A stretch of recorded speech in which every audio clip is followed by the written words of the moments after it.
다 같이 기도하심으로 9월 26일 토요일 아침 예배를 하나님께 드립니다. 하나님 아버지, 9월 마지막 주 이 한 주간도 지켜주시고 인도해 주시고 하나님이 원하시는 방향으로 살아가려고 몸부림치게 해주셔서 감사합니다. 여러 가지 악한 상황들이 계속 겹쳐오지만 여전히 우리는 하나님을 사랑하고 하나님은 우리를 버리지 않고 함께 동행하신 줄로 믿습니다. 한 주간을 주님의 은혜 가운데 살게 하심을 감사하며 또 내일은 주일을 준비하는 예비일입니다. 아버지, 우리 주한 모든 식구들이 예배할 수 있는 그날, 현장에서 예배당에서 함께 예배할 수 있는 그날이 속히 올 수 있도록 하나님께서 은혜 베풀어 주옵소서. 이번 주도 가정에서 각 처소에서 예배할 때 하나님 영광 받으시고 오늘부터 기도하고 준비하여 바른 예배로 나아갈 수 있는 우리 모두가 되게 해 주시옵소서. 이제는 사도신경으로 신앙 고백합니다. 나는 전능하신 아버지 하나님, 천지의 창조주를 믿습니다. 나는 그의 유일하신 아들 우리 주 예수 그리스도를 믿습니다.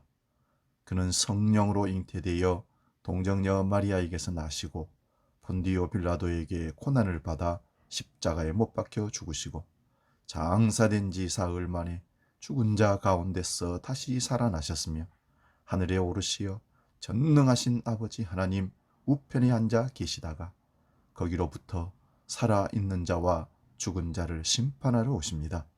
나는 성령을 믿으며 거룩한 공교회와 성도의 교제와 죄를 용서받는 것과 몸의 부활과 영생을 믿습니다. 아멘. 오늘 아침 우리에게 주시는 하나님 말씀은 신약성경 사도행전 1장 6절 8절입니다. 신약성경 186면에 187면에 있습니다. 사도행전 1장 6절에서 8절 말씀 봉독할 때 주님의 살아계신 음성을 듣기 바랍니다. 사도행전 1장 6절에서 8절입니다. 봉독합니다. 그들이 모였을 때에 예수께 여쭈어 이르되 주께서 이스라엘 나라를 회복하심이 이때니까 하니 이르시되 때와 시기는 아버지께서 자기의 권한에 두셨으니 너희가 알 바 아니요 오직 성령이 너희에게 임하시면 너희가 권능을 받고 예루살렘과 온 유대와 사마리아와 땅끝까지 이르러 내 증인이 되리라 하시니라. 아멘.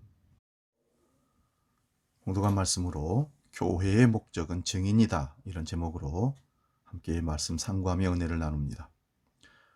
우리가 살면서 관심 있는 분야에 당연히 힘을 쏟는 것을 봅니다.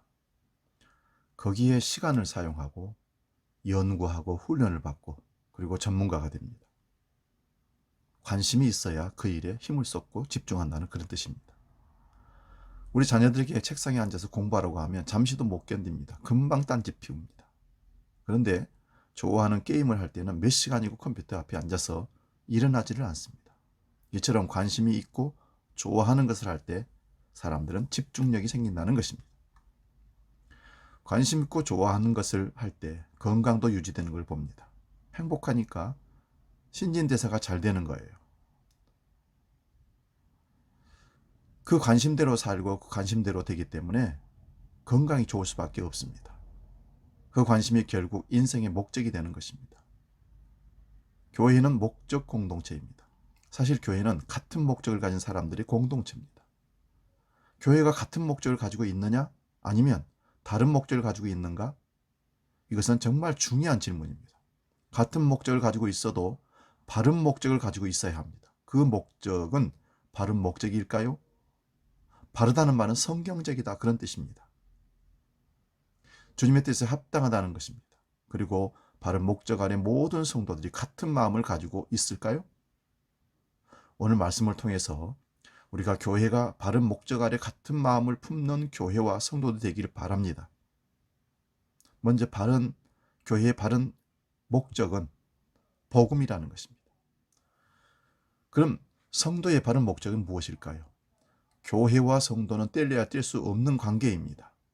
교회의 바른 목적이 복음이라면 성도의 바른 목적도 복음과 연결되어야 합니다. 그렇게 살아야 되는 겁니다. 6절을 봅니다. 그들이 모였을 때에 예수께 여쭈어 이르되 주께서 이스라엘 나라를 회복하심이 이때니까 하니, 우리 예수님의 관심은 3절에 보듯이 하나님 나라입니다. 그런데 제자들의 관심은 이스라엘 나라의 회복입니다. 관심이 전혀 달랐습니다. 이스라엘 나라의 회복이라는 것은 로마를 몰아내고 예수님이 이제 왕이 되어서 백성을, 이 나라를, 이스라엘을 다스릴 때가 지금 아닙니까?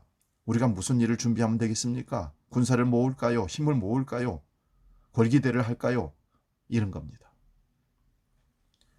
제자들이 말하는 회복이라는 단어에 집중해 보십시다.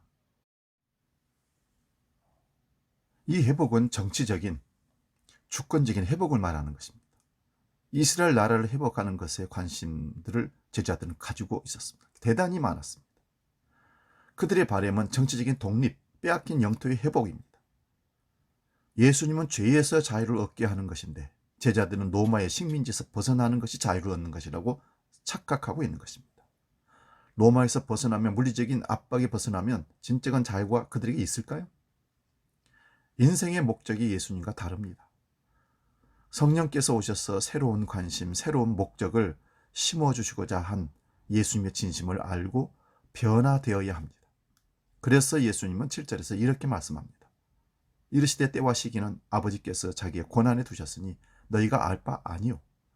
제자들의 관심과 목적을 바르게 수정해 주고자 하셨던 분이 예수님입니다. 때와 시기는 하나님께서 아시나니까 하나님께 맡기고 남은 삶의 목적을 바르게 알고 그 목적에 온 마음과 뜻과 힘을 다해 관심을 가지고 살아라. 이것이 예수님의 뜻입니다.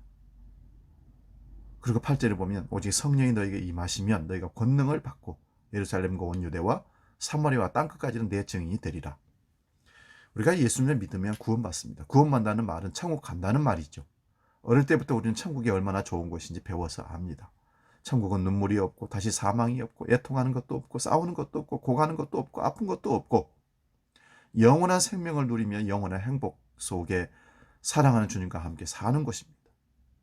황금집이고 세상에서 지치고 상한 심령들이, 세상의 갖가지 문제들로 고통받는 사람들이 천국에 가서 진정한 안식을 누릴 곳이 바로 천국이라는 것입니다. 우리는 예수님을 믿음으로 이 천국에 들어갈 수 있게 되었습니다. 들어가는 정도가 아니라 예수님은 아예 천국 시민권까지 발급해 두셨습니다. 그럼 우리가 예수 믿고 구원받았으면 이렇게 좋은 천국에 바로 데리고 가시면 안 될까요? 질문할 수 있습니다. 그러나 그 권한도 하나님께 있습니다. 여기서 데려간다는 말은 이 땅에서의 시간을 끝내고 천국에 들어간다는 말입니다. 사도 바울은 이렇게 말합니다. 빌립보서 2장 23절. 내가 둘 사이에 끼었으니 차라리 세상을 떠나서 그리스도와 함께 있는 것이 훨씬 더 좋은 일이라 그렇게 하고 싶으나, 예수님과 함께 있는 훨씬 더 좋은 일이라, 천국 가는 것이 훨씬 더 좋은 일이라, 세상을 떠나는 것이 더 좋은 일이라 바울 사도는 소망하고 있습니다. 그런데 그렇게 하지 못한 이유가 있었습니다.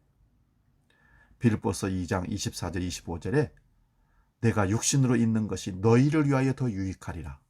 너희는 빌립보 교회 성도들입니다. 내가 살 것과 너희 믿음의 진보와 기쁨을 위하여 너희 무리와 함께 거할 것을 확실히 아노니.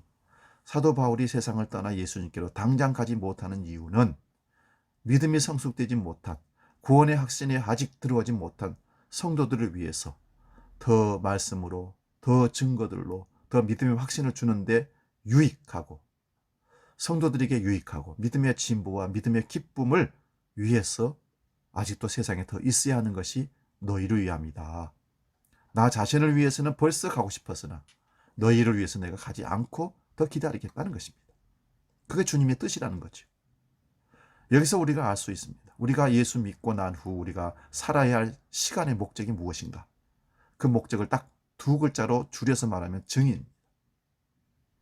그래서 8절에 제자들에게 다른 목적을 가지지 말고 이제 어떻게 하면 예수의 증인이 될까? 그것에 관심을 가지고 힘을 쏟고 배우고 연구하고 훈련하고 증인의 전문가로 살라 말씀합니다. 하지만 구원받은 사람에게 주어지는 사명이 있습니다. 한 사람이 물에 빠져서 살려달라고 소리칩니다. 사람들이 위험을 무릅쓰고 그 사람을 구해 주었습니다. 숨이 꼴깍 넘어가는 상황이라 인공호흡도 하고 심폐수술을 해서 결국 살아났습니다. 곧 물에 빠졌던 사람이 정신을 차렸습니다. 죽음의 위기에서 살아났으니 천만다행입니다. 얼마나 기쁜 일입니까? 그런데 나 살았다 하고 가버립니다. 이게 뭡니까? 생명은 살았으나 그 생명의 진지한 가치는 자신을 살려준 이에 대한 감사와 보답의 삶은 없었던 겁니다. 그래서 그 은혜를, 그 생명을 주신 것을 안다면, 진정한 생명의 소중한 가치를 깨닫게 된다면 만나는 사람들마다에게 저분들이 나를 살려줬다고, 예수님이 나를 살렸다고, 예수님이 십자가에서 자기 목숨을 죽이고 나를 살렸다고, 그리고 생명을 살려주셨을 뿐만 아니라 더 풍성한 삶으로 우리 날마다 인도해주고 계시다고, 천국의 영원한 생명을 주셨다고, 예수님의 보혈로 새 생명을 얻었고 세상이 줄 수 없는 평안을 삶을 살 수 있도록 우리를 날마다 인도하신다고 예수님을 소개하지 않겠습니까? 이것이 교회가 할 일입니다. 이것에 집중해야 할 것이 교회의 사명입니다. 성도들의, 그리스도인들의 일입니다. 너의 소원이 무엇인가? 라고 하나님께서 물으신다면 서슴지 않고 저의 소원은 오직 대한독립입니다. 답할 것입니다. 그 다음 소원은 무엇인가? 라고 물으신다면 나는 또다시 우리나라 독립입니다. 라고 답할 것이다. 그렇다면 그 다음 소원은 무엇입니까? 로 3번 물으셔도 나는 더더욱 소리를 높여서 저의 소원은 우리 대한민국 완전한 자주 독립입니다. 대답할 것입니다. 우리나라가 자주 독립하여 정부가 생기거든 그 집에 뜰을 쓸고 유리탕 닦는 일을 해보고 죽게 하소서. 오직 조국 대한의 독립만이 그의 유일한 소원이었음을 잘 압니다. 이것이 그의 관심이며 독립에 관한 관심에 온 힘을 쏟으니 그 힘을 보고 많은 민족 투사들이 자기의 목숨을 아끼지 않고 독립을 외치며 바랐던 것입니다. 이 무슨 얘기입니까? 대한독립을 소원했던 믿음의 사람들의 심정에 하나님 묻는 소원이 죽으면서까지도 대한독립이라는 것입니다. 이렇듯 우리가 어떤 목적을 갖고 어떤 삶을 살아낼 것인가는 대단히 중요합니다. 교회의 목적은, 그리스도인의 목적은 증인입니다. 증인 공동체가 되기 위해서 교회 성도들은 여러 목적을 다 내려놓고 증인되기에 힘써야 되고 모든 신앙생활이 증인되는 것에 초점이 맞춰져야 됩니다. 그런데 하나 놓쳐서는 안 될 것이 있습니다. 더 중요한 것. 왜 우리가 증인된 삶을 살아야 되는가? 그리고 왜 증인들이 되어서 많은 사람들을 주께로 인도해야 되는가? 그것은 바로 하나님을 예배하도록 하기 위해서입니다. 이것을 놓치면 안 됩니다. 증인되는 목적도 이유는 분명합니다. 그들로 하여금 하나님을 예배하도록 하기 위해서. 예배한다는 건 뭡니까? 하나님이 우리 인생의 주인인 것을 날마다 고백하며 우리 인생을 맡긴다는 얘기 아니겠습니까? 사랑하는 여러분, 각자의 관심이 증인되기로 하나 되어 하루하루를 살아간다면 우리를 통해서 이루어주실 하나님은 나를 보게 될 것이고 그 사람들을 통해서 하나님을 영광 돌리며 예배하는 그 축복의 날을 우리가 경험하게 될 것입니다. 기도하겠습니다. 하나님 아버지, 교회의 목적이 증인입니다. 증인된 삶을 살아내는 그리스도인, 그들이 모여있는 교회의 공동체가 증인되는 삶입니다. 복음 전파입니다. 한국교회가 여기에 집착하고 여기에 집중하고 여기에 사역을 잘 감당했었던 건 사실입니다. 그러나 한국교회가 세상적인 물욕에 빠지고 세상적인 문화에 물들어가면서 증인된 삶의 목적이 뒤로 물러나고 다른 일들에 집중하다가 많이 아파하고 있습니다.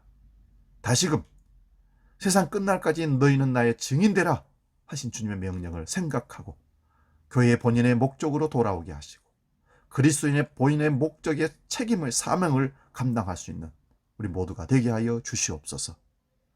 이제는 우리를 세상의 증인으로, 당신의 증인으로 보내시는 주 예수 그리스도의 은혜와 아버지의 놀라우신 사랑과 성령님의 감동 교제 역사 충만케 하심이 증인된 삶을 살기로 결단하는 아침 예배 모든 권속들 머리 위에, 한국 교회 위에 영원히 함께 계시기를 간절히 축원하옵나이다. 아멘.